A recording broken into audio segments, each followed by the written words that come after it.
नमस्कार, हम जय श्री कृष्णा। स्वागत है आपका एक बार फिर से हमारे YouTube चैनल सनातन धर्म ज्ञान में। सनातन धर्म ज्ञान YouTube चैनल में आपको श्रीमद् भागवत गीता जी के सभी अध्यायों के सभी श्लोकों का हिंदी में वर्णन मिलेगा। पिछली वीडियो में हमने श्रीमद् भागवत गीता जी के 7वें अध्याय के सभी श्लोकों का हिंदी में वर्णन किया था। आज की इस वीडियो में हम श्रीमद् भागवत गीता जी के 8वें अध्याय के सभी श्लोकों का हिंदी में वर्णन करेंगे। जिसने हमारे YouTube चैनल को सब्सक्राइब नहीं किया, सबसे पहले YouTube चैनल को सब्सक्राइब करें ताकि आने वाली वीडियो की नोटिफिकेशन आप तक सबसे पहले पहुंचे। तो चलिए स्टार्ट करते हैं वीडियो को। श्रीमद् भागवत गीता जी के 8वें अध्याय के पहले श्लोक में अर्जुन ने कहा, हे पुरुषोत्तम, वे ब्रह्म क्या है, अध्यात्म क्या है, कर्म क्या है, अधिभूत नाम से क्या कहा गया है और आदिदेव किसे कहते हैं। दूसरे श्लोक में बताते हैं, हे मधुसूदन, यहाँ अधियज्ञ कौन है और वे इस शरीर में कैसे हैं तथा युक्त चित्त वाले पुरुषों द्वारा अंत समय में आप किस प्रकार जानने में आते हैं। तीसरे श्लोक में बताते हैं, श्री भगवान ने कहा, परम अक्षर ब्रह्मा है, अपना स्वरूप अर्थात जीवात्मा अध्यात्म नाम से कहा जाता है तथा भूतों के भाव को उत्पन्न करने वाला जो त्याग है वह कर्म नाम से कहा गया है। चौथे श्लोक में बताते हैं, उत्पत्ति विनाश धर्म वाले सब पदार्थ अधिभूत हैं। हिरण्यमय पुरुष जिसको शास्त्रों में सूक्ष्मता हिरण्यगर्भ, प्रजापति, ब्रह्मा इत्यादि नामों से कहा गया है, अधिदेव है। और हे देहधारियों में श्रेष्ठ अर्जुन, इस शरीर में मैं वसुदेव ही अंतर्यामी रूप से अधियज्ञ हूँ। पांचवें श्लोक में बताते हैं, जो पुरुष अंतकाल में भी मुझको ही स्मरण करता हुआ शरीर को त्याग कर जाता है वह मेरे साक्षात स्वरूप को प्राप्त होता है, इसमें कुछ भी संशय नहीं है।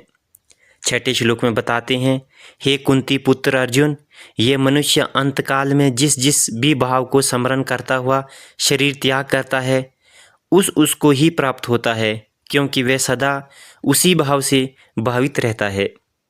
सातवें श्लोक में बताते हैं, इसलिए हे अर्जुन, तू सब समय इसमें निरंतर मेरे स्मरण कर और युद्ध भी कर।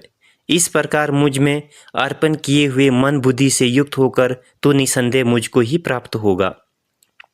आठवें श्लोक में बताते हैं, हे पार्थ, ये नियम है कि परमेश्वर के ध्यान के अभ्यास रूप योग से युक्त दूसरी और न जाने वाले चित्त से निरंतर चिंतन करता हुआ मनुष्य परम प्रकाश स्वरूप दिव्य पुरुष को अर्थात परमेश्वर को ही प्राप्त होता है।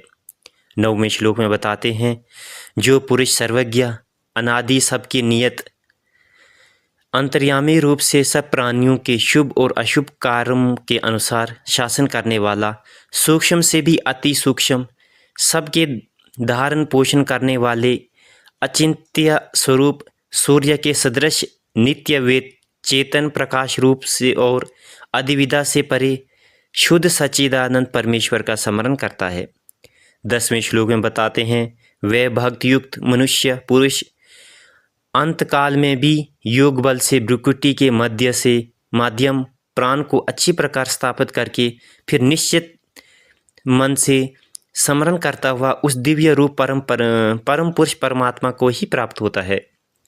वेद अगले 11वें श्लोक में बताते हैं, वेद के जानने वाले विद्वान जिस सच्चिदानंद स्वरूप परम पद को अविनाश कहते हैं, आसक्ति रहित यंतनशील सन्यासी महात्मा जन जिसमें प्रवेश करते हैं और जिस परम पद को चाहने वाले ब्रह्मचारी लोग ब्रह्मचार्य का आचरण करते हैं, उस परम पद को मैं तेरे लिए संक्षेप में कहूँगा। 12वें और 13वें श्लोक में बताते हैं, सब इंद्रियों के द्वारों को रोककर तथा मन को हृदय में स्थिर करके फिर उस जीते हुए मन द्वारा प्राण को मस्तिष्क में स्थापित करके परमात्मा संबंधी योग धारण में स्थित होकर जो पुरुष ओम इस एक अक्षर रूप ब्रह्मा के उच्चारण करता हुआ और उसके आदि स्वरूप मुझ निर्गुण ब्रह्मा का चिंतन करता हुआ शरीर को त्याग कर जाता है, वह पुरुष परम गति को प्राप्त होता है। 14वें श्लोक में बताते हैं, हे अर्जुन, जो पुरुष मुझ में अन्यचित होकर सदा ही निरंतर मुझ पुरुषोत्तम को स्मरण करता है उस नित्य निरंतर मुझ में युक्त हुए योगी के लिए मैं सुलभ हूँ, अर्थात उसे सहज ही प्राप्त हो जाता हूँ। 15वें श्लोक में बताते हैं, परम सिद्धि को प्राप्त महात्मा जन मुझको प्राप्त होकर दुखों के घर एवं क्षणभंगुर पुनर्जन्म को नहीं प्राप्त होते। 16वें श्लोक में बताते हैं, हे अर्जुन, ब्रह्मा लोक कर सब लोग पुनर्वर्ती हैं, परंतु हे कुंती पुत्र, मुझको प्राप्त होकर पुनर्जन्म नहीं होता, क्योंकि मैं कालांतीत हूँ और ये सब ब्रह्मादि के लोग काल द्वारा सीमित होने से अनित्य हैं। 17वें श्लोक में बताते हैं, ब्रह्मा का जो एक दिन है उसको 1000 चतुर्युगी तक की अवधि वाला और रात्रि को भी 1000 चतुर्युगी तक की अवधि वाला जो पुरुष तत्व से जानते हैं वे योगी जन काल के तत्व को जानने वाले हैं।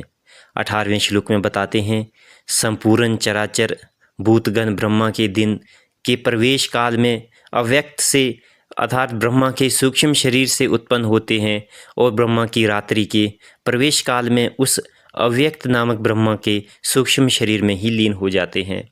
19वें श्लोक में बताते हैं, हे पार्थ, वही यह भूत समुदाय उत्पन्न हो कर प्राकृतिक वश में हुआ रात्रि के प्रवेश काल में लीन होता है और दिन के प्रवेश काल में फिर उत्पन्न होता है। 20वें श्लोक में बताते हैं, उस अव्यक्त से भी अति परे दूसरा अर्थात विलक्षण जो सनातन अव्यक्त भाव है वह परम दिव्य पुरुष सब भूतों के नष्ट होने पर भी नष्ट नहीं होता। 21वें श्लोक में बताते हैं, जो अव्यक्त अक्षर इस नाम से कहा गया है उसी अक्षर नामक अव्यक्त भाव को परम गति कहते हैं तथा जिस सनातन अव्यक्त भाव को प्राप्त होकर मनुष्य वापस नहीं आते वे मेरी परम धाम है।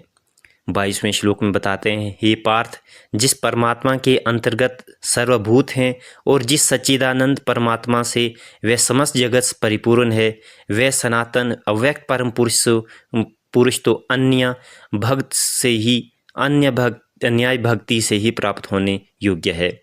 23वें श्लोक में बताते हैं, हे अर्जुन, जिस काल में शरीर त्याग कर गए हुए योगी जन तो वापस न लौटने वाली गति को और जिस काल में गए हुए वापस लौटने वाली गति को ही प्राप्त होते हैं उस काल को अर्थात दोनों मार्गों को कहूँगा।